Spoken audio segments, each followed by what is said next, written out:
Hello guys, welcome back to my YouTube channel Mommy's কিচেনে আপনাদের সকলকে স্বাগত জানাচ্ছি। আজকে আমরা বানাতে চলেছি শাহি মালাই আলুর দম। তো চলো স্টার্ট করা যাক।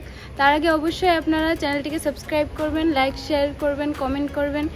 আপনাদের সাপোর্ট পেলেই আমরা আরও অনেক ভালো ভালো রেসিপি আপনাদের সামনে নিয়ে আসবো আর আমরা অনেক আগে বাড়তে পারবো। তো চলো স্টার্ট করা যাক। আর এই রেসিপিটা আপনারা যে কোনো অনুষ্ঠান বাড়িতে কিংবা গোপাল পুজোতে ঘরে বানিয়েও ট্রাই করতে পারেন। তো চলো স্টার্ট করি। আজকে আমরা বানাতে চলেছি শাহি কাশ্মীরি আলুর দম। আলুগুলোকে কেটে একটা ফোর্কের সাহায্যে ফুটো ফুটো করে নেবেন। আলুগুলোকে হালকা ভেজে নেব। একটু দিয়ে দিচ্ছি হলুদ গুঁড়ো, কাশ্মীরি লাল লঙ্কার গুঁড়ো,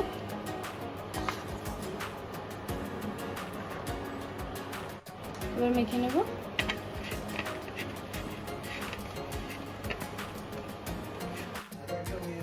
তেলটা গরম করে নিয়েছি, এবার আলুগুলোকে হালকা ভেজে নেব।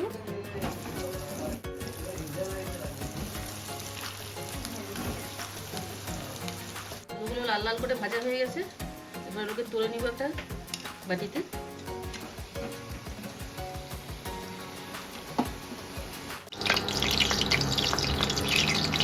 যেতে আলুগুলোকে ভেজে রেখেছিলাম, এই আলু ভাজা তেলটার মধ্যেই তিনটে তেজপাতা, 4-5টা শুকনো লঙ্কা,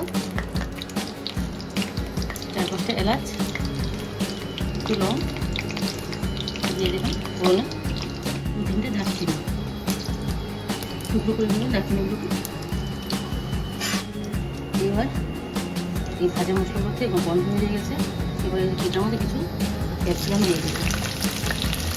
এবার ক্যাপসিকামটা একটু ভাজা ভাজা হয়ে গেছে। আপনাদের যখন কোনো সময় যদি কোনো অনুষ্ঠান হয় ঠাকুরে, তখন আপনারা এই নিরামিষ শাহি আলুদমটা করতে পারেন, দেখবেন খুব ভালো লাগবে।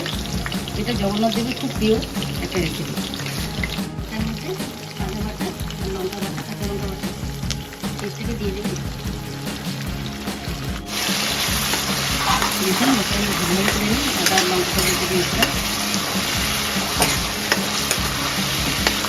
আদা কাঁচা লঙ্কাটা ভাজা ভাজা হয়ে গেছে, আদার থেকে কাঁচা গন্ধ চলে গেছে। এবার টমেটো পেস্ট করে রেখেছিলাম এটাকে দিয়ে দেবো। দেখুন টমেটো আর আলুগুলো পুরো ভাজা ভাজা হয়ে গেছে। এবার এটার মধ্যে সামান্য হিং দিয়ে দেবেন, অল্প কাশ্মীরি লঙ্কা গুঁড়োটা,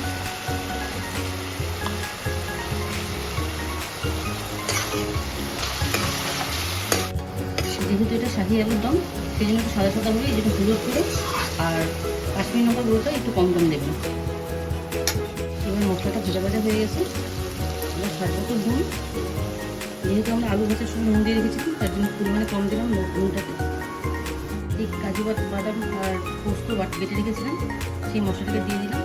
কাজু, পোস্ত, এলাচ, গোলমরিচ এই পেস্টটাকে দিয়ে দেবো।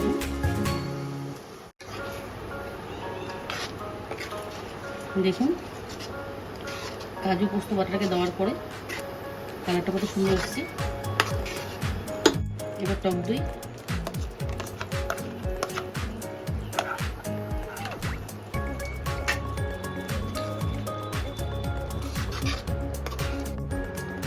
ফ্রেশ ক্রিম,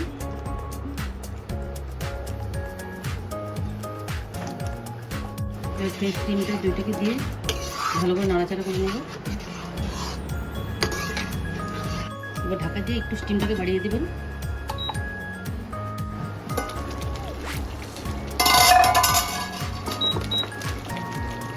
দেখুন মশলাটা পুরো ছাড়াছাড়া হয়ে এসছে।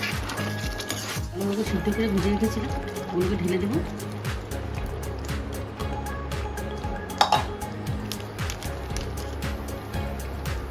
একটা কিশমিশ উপর থেকে দিয়ে দেবো। যেহেতু আমি এটা ভুজের মতন করে রান্না করছি, তার জন্য আপনারা চাইলে কিশমিশ দিতেও পারেন, নাও দিতে পারেন। এবার দেখার সৌন্দর্যের জন্য আমি কয়েকটা টমেটো দিয়ে দিলাম। যেহেতু আমি পেস্ট দিয়েছি, পুরো গোটা টুকরো করে কাটা টমেটো না দিলেও চলবে, কিন্তু সৌন্দর্যের জন্য আপনারা চাইলে দিতেও পারেন, নাও দিতে পারেন।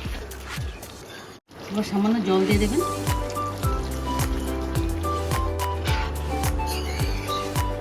এবার সামান্য জল দেওয়ার পরে নাড়িয়ে এটুকু ঢেকে দেবেন।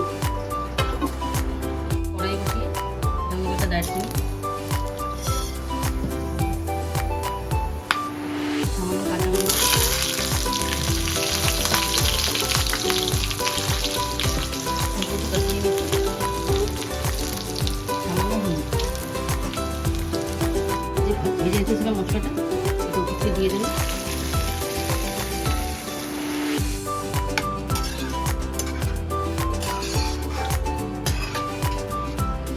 স্টিমটাকে পুরো বাড়িয়ে একবার ঢুকে দেবেন।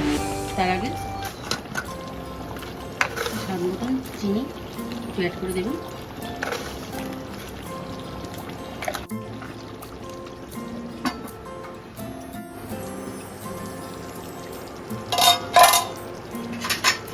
দেখুন এটা টেক্সচার কালার কত সুন্দর এসছে। এই নিরামিষ আলুর দমটা, নিরামিষ শাহি আলুর দমটা আপনারা কোনো পুজোর সময় বা কোনো অকেশনে বানাতে পারেন, খেয়ে সত্যি খুব ভালো লাগবে। এবার সবার লাস্টে নামানোর আগে অল্প একটু ফ্রেশ ক্রিম,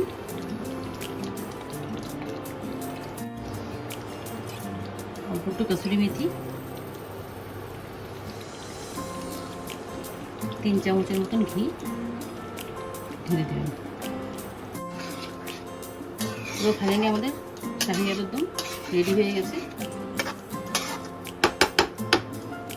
এবার লাস্টে আবার 1 সেকেন্ডের জন্য ঢাকা দিয়ে স্টিম বাড়িয়ে দিন।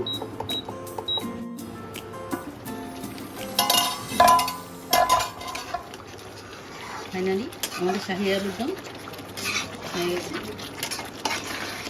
গ্যাসের স্টিমটাকে অফ করে দেবো।